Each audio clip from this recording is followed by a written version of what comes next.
Guys, good morning. Another wonderful and encouraging message from the Lord today that I will share to you. Isaiah 41 verse 10 and verse 13. So Isaiah 41 verse 10, it says, "So do not fear, for I am with you. Do not be dismayed, for I am your God. I will strengthen you and help you. I will uphold you with my righteous right hand." And yung verse 30 naman, do not fear, parang pareho lang din siya. Do not fear, for I am with you. I will, Lord your God, who holds your right hand and says to you, do not fear, for I will help you. So pareho lang siya, pero parang redundant yung talagang in-emphasize ni Lord yung do not fear, for I am with you. I will hold you. Diba? Parang it's assurance sa atin, especially right now, that in everything that's going on in our surroundings. Ako talaga, I never, lagi akong eager and lagi akong determined to share about God.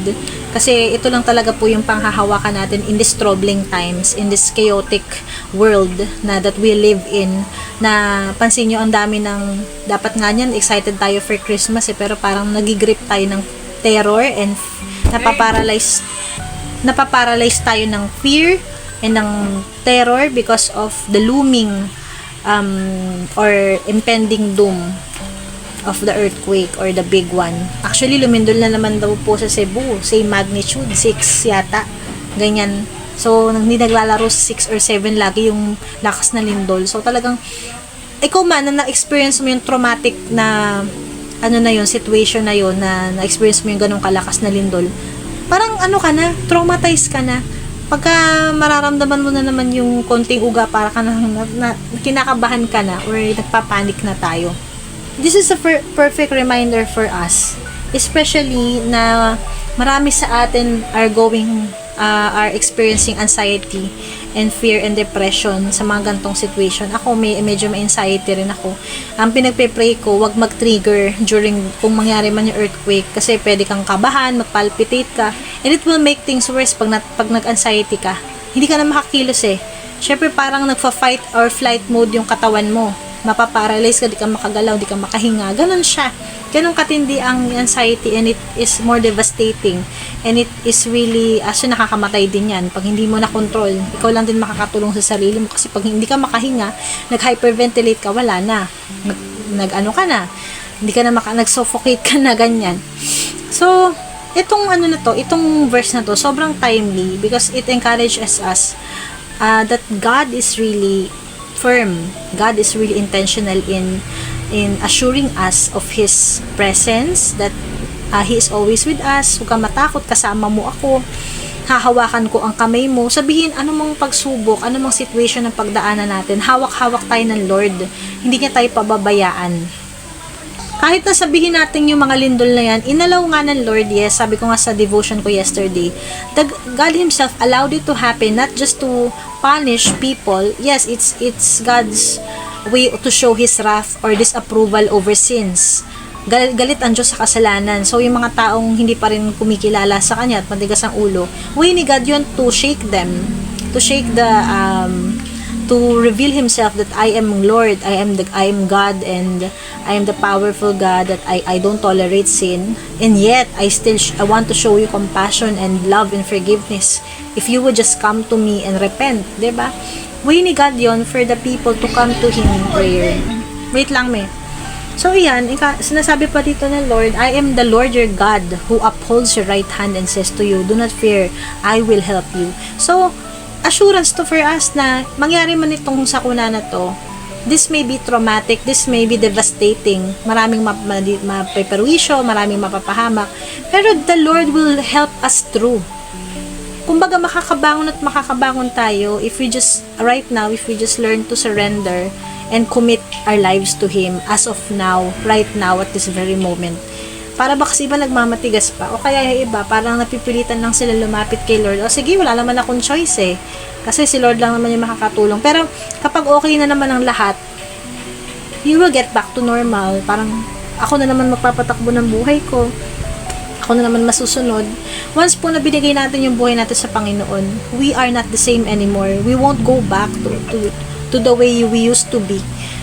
Kailangan mabuhay na tayo ng para sa Lord at gawin yung kalooban niya. Magbago na talaga, pagbabago. Wala naman pong hindi kayang baguhin si Lord. Sabi nga ng message ng preacher namin sa church kahapon, kahit yung mga politiko na yan, hindi natin sila pwedeng uhusgahan. Yes, nakakagalit yung ginagawa nila. And doon tayo magalit sa ginagawa nilang kasalanan. Pero doon sa mismong tao, ang Lord nahahabag pa rin sa kanila. So, sabihin nun, no matter how sinful, naman kagrabe yung ginawa, ka-intense yung ginawa nilang pagkakamali o pagkakasala, kung loloobin ng Lord na sila ay magbago at makakilala, mangyari yun. Wala tayong right na i-hinder or husgahan. Hindi na magbabago yan. Ganyan-ganyan, mapakasama ng tao na to. Kasi lahat naman tayo is makasalanan. Wala tayong pinagkaiba sa kanila. Hindi natin pwede i-compare yung ginagawa nila sa ginawa natin. Kasi pantay-pantay ang kasalanan sa mata ng Lord. And lahat tayo ay namatay si Lord para sa mga kasalanan ng lahat ng tao. Basta tinanggap natin siya, inaccept natin siya sa buhay natin, magrepent tayo, we really surrender our lives to Him and accepted Him as Lord and Savior. We are already given the grace. We are already given forgiveness or yung salvation. So, yun lang yung masashare ko na as of now, let us be assured and may this be a comfort for every one of us na we are going through difficult situation right now. We are merong impending doom like yung the big one na yan, kung parang ang tao parang naku, may darating na sakuna, anong gagawin namin, ganyan. Yes, we just have to come to God sincerely, not just because we are afraid or meron tayong kinakaharap na meron tayong kung mag-aalam na natin siya lang yung makakatulong sa atin, pero because ma-realize natin that now is the time to really devote ourselves or to really surrender our lives to the Lord. We cannot make it on our own, guys. Huwag tayong magmarunong. Hindi natin kayang patakbuhin yung buhay natin nang wala si Lord. Wala tayong magiging direction. Everything will be a failure without God. So, yun lang yung masasabi ko. So, kaya ito, assurance to ng Lord, nasasamahan niya tayo sa lahat. Nakakatakot, yes, pero mas nakakatakot yung buhay mo nang wala ang Lord. Nakakatakot nung mangyayari sa mundo, pero mas nakakatakot kung mawawala tayo sa mundo nang wala si Lord. Mawawala ka sa mundo nang wala kang relationship kay Christ. Wala kang kaligtasan sa Kanya, di ba? Mas nakakatakot yun. So, ngayon pala, may assurance na tayo that no matter what happens, He will get us through. Sasamahan niya tayo sa lahat ng to. Pero we are not exempted sa mga trials. Yes, we will still go through it, but the Lord promised that He will always be with us. Diba? Sasamahan niya tayo. Huwag tayong mangamba. Kasi nandyan siya para sa atin. So, yun lang. I hope that this message has been a blessing to you. And share it to those who needs to hear this message. Be also an encouragement to everyone. So, yun, ang purpose natin is to encourage and uplift one another. Pag-pray natin ng isa't isa at pag-pray natin ng Pilipinas. God bless. Bye.